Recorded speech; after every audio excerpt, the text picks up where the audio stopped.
Hello, and thank you for being with us. Thank you to all the viewers. And today we have a very, very special guest with us, Kazuto Yamaki. He is the CEO of Sigma Corporation Japan. And this is Kazuto Yamaki's first visit to India. Welcome to India, Kazuto-san, and thank you for being with us today. Thank you very much for having me today. Sigma has completed 60 years, and in fact, September this year, Sigma is completing 60 years in production. And it's a very special occasion for all of us. It's very special, especially because we've all used Sigma lenses, we've all used Sigma equipment at some time or the other. We have purchased it, we have used it. But Sigma has got an extremely vibrant history, especially the beginnings of Sigma. Right. Kazuto-san, can you tell us something about the beginnings and the start of Sigma? My father, Michiro Yamaki, founded this company in 1961 when he was 27 years old. He was from the relatively poor family. So while he was studying at the university, he had to work to help the family. And he chose to work for the small optics company. And he found that he could earn quite good money at the small optics company because at that time the optics industry was so much booming in Japan. So after he graduated the university, he decided to work for the small optics company. Because it's a small optics company, he was working as one of the corporate executives.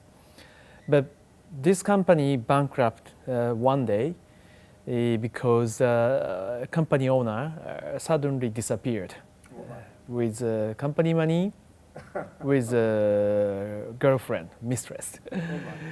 So he, as one of the corporate executives, he had to clean up everything and dissolve the company. But they had the suppliers, the suppliers who supplied the parts to that optics company.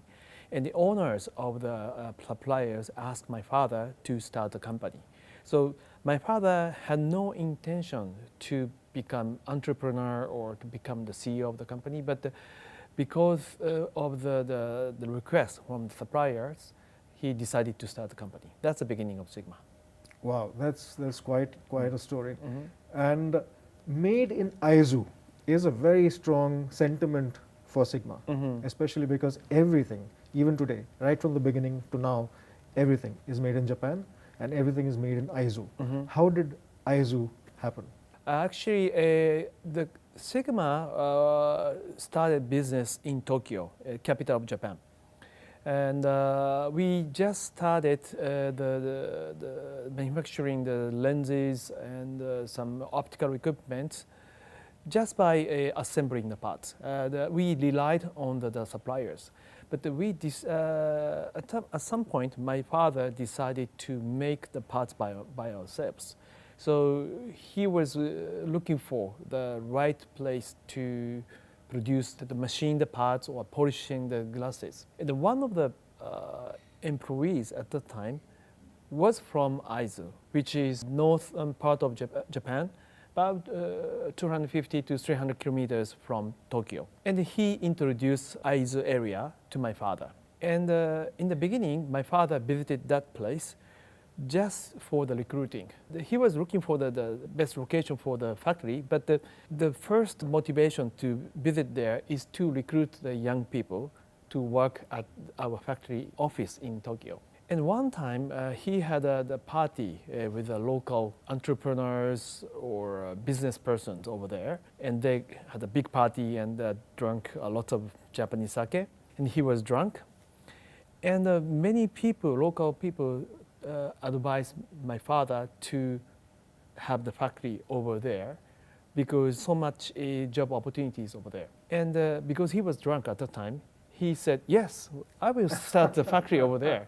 Okay. But he said, he was not very serious. But after he returned to Tokyo, he got lots of phone calls from the business person over there. And he couldn't reject. And finally, he decided to build a very small factory. But every time he went visit there, he found the people over there were so fantastic, very diligent, very hard workers. So after I think 1 or 2 years later, he decided to make a bigger factory, the very serious production site in Aizu.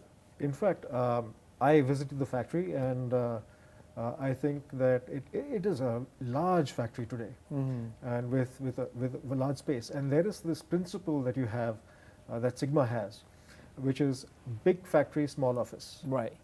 Could you tell us a little bit about that? Actually, this is also the philosophy from my father. Small office, big factory means we try to make the organization as small as possible, which means we maintain this philosophy even today. We have very small administration team, a very small finance, human resource team, accounting team. Maybe we have relatively smaller marketing and sales team, but we have larger R&D. So big factory includes R&D and engineering. So we have relatively big engineering team, and also we invest a lot to the factory. So in order to provide the best quality product with a reasonable price or affordable price, we try to make the organization smaller, but we heavily invest in technology and manufacturing and factory. One of the significant things at the factory is that, especially with Sigma, apart from everything made in Aizu in Japan, apart from that, is that a large part of Sigma lenses are actually handmade. This is something that I personally did not expect when I came to your factory. Yeah. But it's beautiful, right, to see that there's so much of machining and so much of skill involved in the creation of a lens. Could you tell us something about the process of handcrafting a lens? Actually, it's very true. Every time we have the visitors, especially from the foreign countries, they expected that in the factory there are so many robots and that there are not so many workers there. But actually, it's not true. We have many workers in the factory, and actually we need many experienced workers. That's mainly because of the nature of the optics, especially the optics equipment. It's basically analog technology, not the digital technology.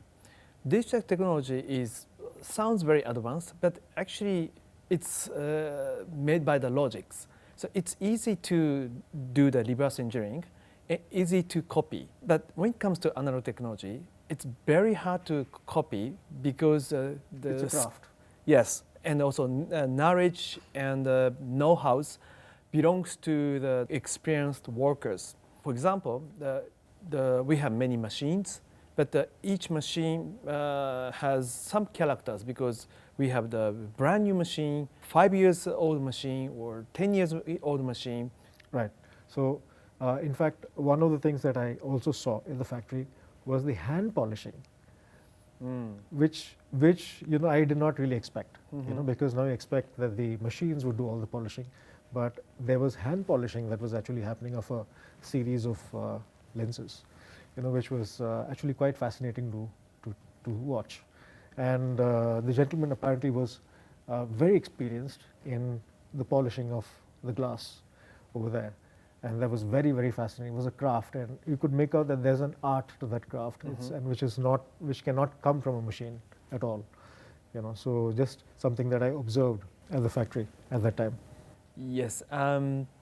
Actually, we don't use that technique for the mass production. I guess you observe that such workers in we call advanced optics, advanced polishing team.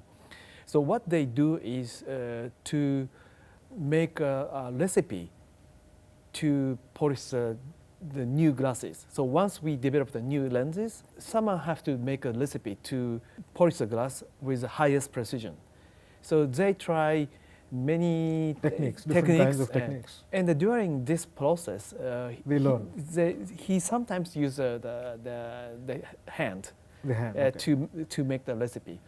And also that team make tools, especially the measurement tools.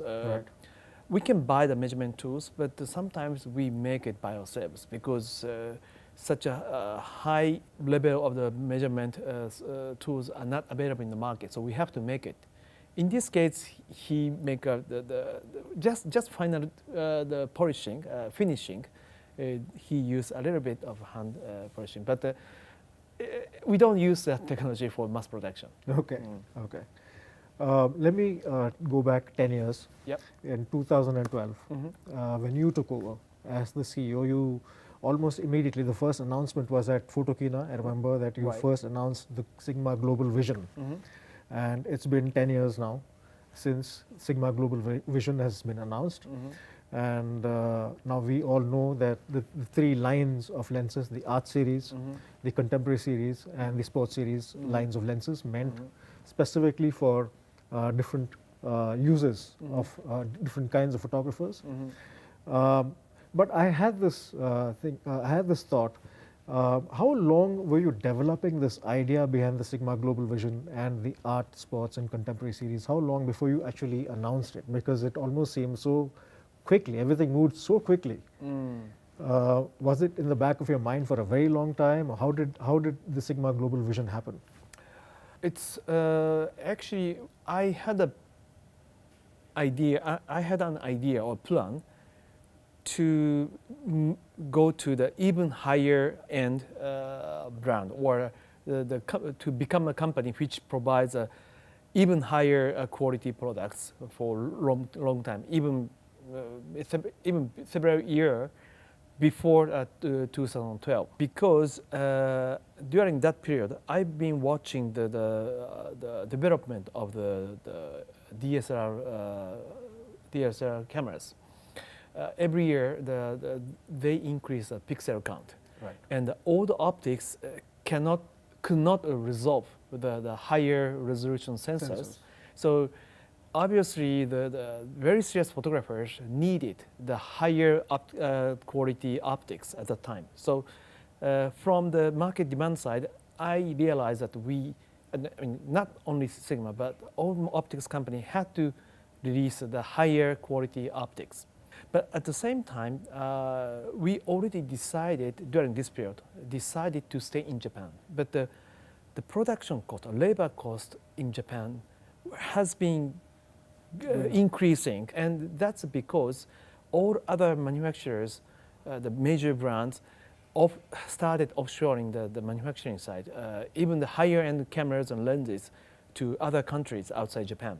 But we decided to stay in Japan, and I have obligation to protect the employees' job. So how to survive in this industry while maintaining the existing factory and while protecting the employees' job.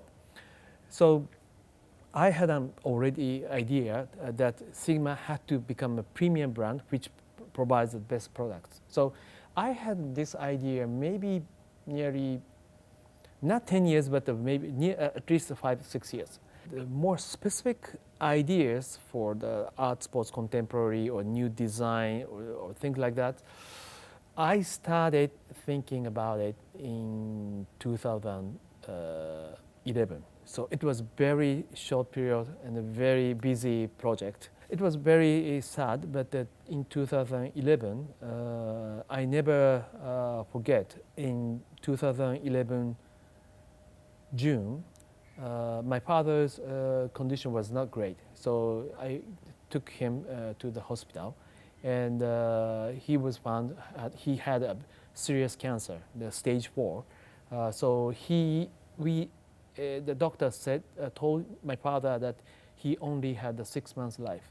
So it was very shocking, and I cried on that night. But immediately after that, I have to think about after he passed away. Since until then, I had an idea, but I still relied on him.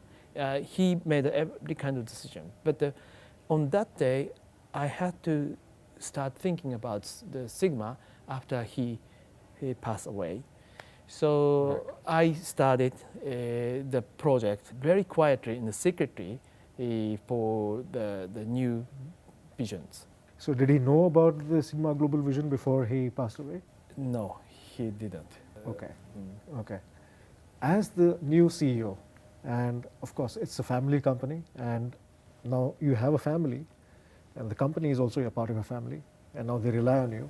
How did the employees take to your new vision? I just appreciate employees' behavior at that time. Actually, I think that's the great heritage from my father. My father created a very good corporate culture. He was a kind of charisma, and he was a very strong leader. So, and all the staff, employees respected him very much. So once my father told them that, hey, this is a vision, and this is a direction of the Sigma. And everybody agreed and worked very hard for that direction. After my father passed away, I gave my idea, and I asked for their understanding. I guess many not small amount, amount of small people doubted about the new direction from me, but finally he said, "Okay, we will try." They understood, and they worked very hard to support my idea.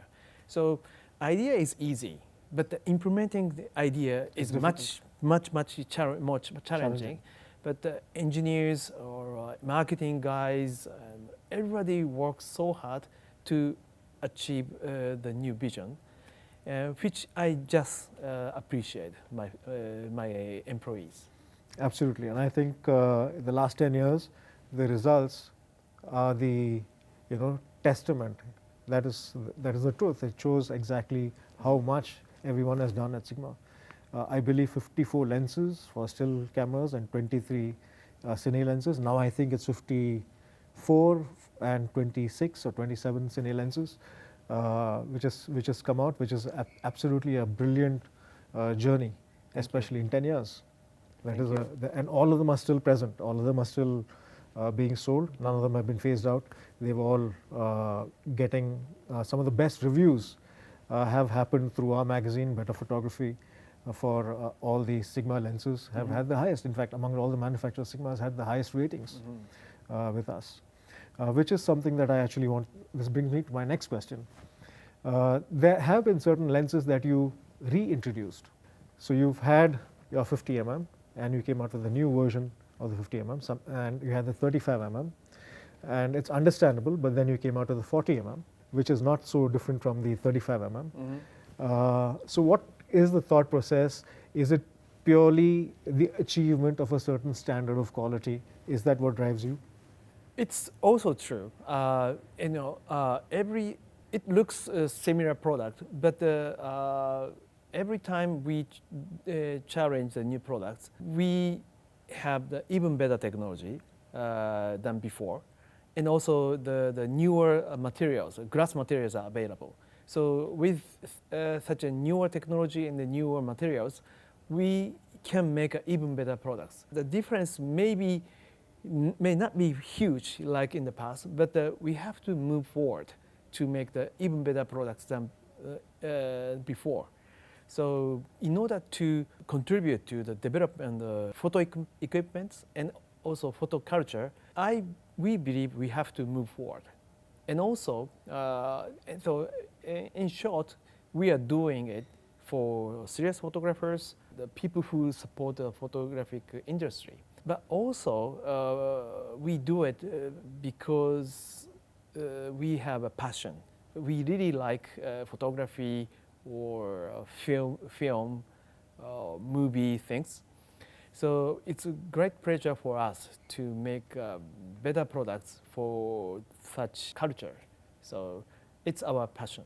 And I must say that the photographers in India will thank you for that passion, because every single product that you got, has been exemplary, absolutely exemplary. And I think that little bit of risk that you've taken, especially when you bring out a product that is so close to each other, but at the same time it's of a higher level of quality. I think that risk has really paid off. There's been a huge appreciation from many photographers in India about the kind of lenses that you've released. The Cine line of lenses is a question. I have a question about the Cine line of lenses. The Cine line of lenses is something which came as a bit of a surprise, because before you came into the Cine line, Sigma was always about still photography.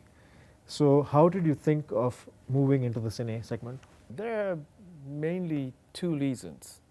One is very practical. As I said, we decided to stay in Japan, where the labor cost is quite high compared to the other countries which produce a lot of camera and lenses.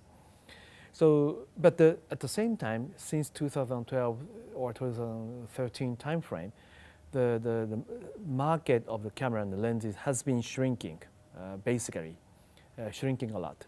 So it was obvious that we couldn't rely on the interchangeable lens market because it's shrinking. I don't have a plan to make the Sigma bigger company, but we have to survive. So we have to find some new business to support partially the Sigma, which doesn't have to be a huge business, but it requires a highest technology, highest skill, most advanced technology and highest skills, and we can sell the product with a little bit the good margin. And I found that the Cine lens is the very ideal business for Sigma under such circumstances. But another reason is, again, our passion. We like photography and also we like film. And it's great pleasure to work for the professionals. And if they can make a great movie, great film, or great short video clip, and it's a great pleasure for us. So we are doing business not just for money, but for our passion. And it's same not only for me, but the same for engineers. They knock the door of Sigma because they would like to make the best gear for the photographers and the cinematographers. So it's basically it's our passion, it's our pleasure to do the cine business. And India being one of the countries with the highest number of films Yes. released Yes. in the year. I think we are number 3, number 2. And if you actually look at the regional cinema and the small cinema that actually comes out, we may be number 1 with maybe 7,000 or 8,000 films released every year. I think the market is very, very good for cine gear. What is your prediction about the markets, especially for cinematography and Sigma? I think it's quite promising. In the past, there is some distance between the still photography and the video or film. And the cinematographers and the still photographers, they specialize in each segment. But now the technology is now getting very closer, and also the still photographers start taking video or film, and some cinematographers take still photography. So there is the two segments are getting closer, and especially the number in terms of the number of the photographers, there are more still photographers than cinematographers, but they find the video or movie is a great tool to make a new content or the new way of expression. So I think the movie, including the short clip, will be used in many applications, including the music video or corporate advertisement, corporate promotional video, things like that. So I think it's quite interesting and promising segment. Yes, absolutely. I completely agree, especially during the pandemic and COVID-19. Yep. And when everything was locked down, there was a sudden explosion of young people actually producing so much of content, Yes. especially in the vlogs, the vlogs, Right. and vlogging.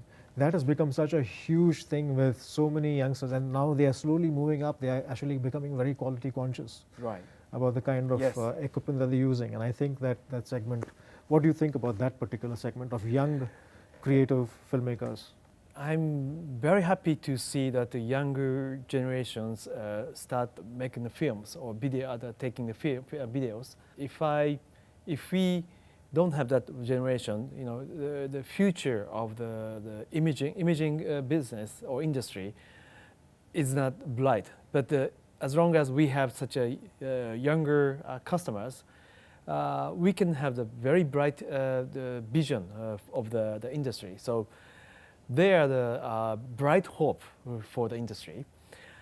And I'm also very much impressed how fast they develop their own skills. They start shooting videos, but they learn how to make a high quality movie or videos in short time. And also they are very creative. They try to create a unique style, their own style, which is really good. And so probably it makes a demand from the customer would be very wide, makes it wider, but it's also challenging for the manufacturer. It's great challenge, a good challenge for us. So I hope they continue to make a higher quality products with a unique style. This makes the imaging industry much brighter in the future. I really like it. I'm very happy to see such a trend. Yamaki-san, one of the most interesting comments that you made, I think last year, was about the Foveon sensor. And you mentioned that there is you have plans for the full frame Foveon sensor. So could you tell us a little bit about that? Yes, we are still in the research stage. We have mainly 3 stages of the development. And the second stage, we are in the second stage. And we have made exactly the same pixel architecture for the final products. The same pixel pitch, same pixel architecture. And it's smaller than the full frame, but we are now testing the image sensor. And just before I came to India, I watched how it worked, and it worked very well. The test sensor worked very well with a very clean, nice image. But the final stage, we have to make the physical full frame sensor, and if it find it works very well, we may be able to the mass production. But as you know, the semiconductor industry is very busy. We can manufacture the camera and lenses, but we can't manufacture the sensors. We have to rely on the vendor. They are so busy, so a little bit slower process to make the test chips. So it may take a little bit more time, but we like to continue this challenge. And what's the future like for the FP series? I think the concept of FP will be the very strong concept even in the future.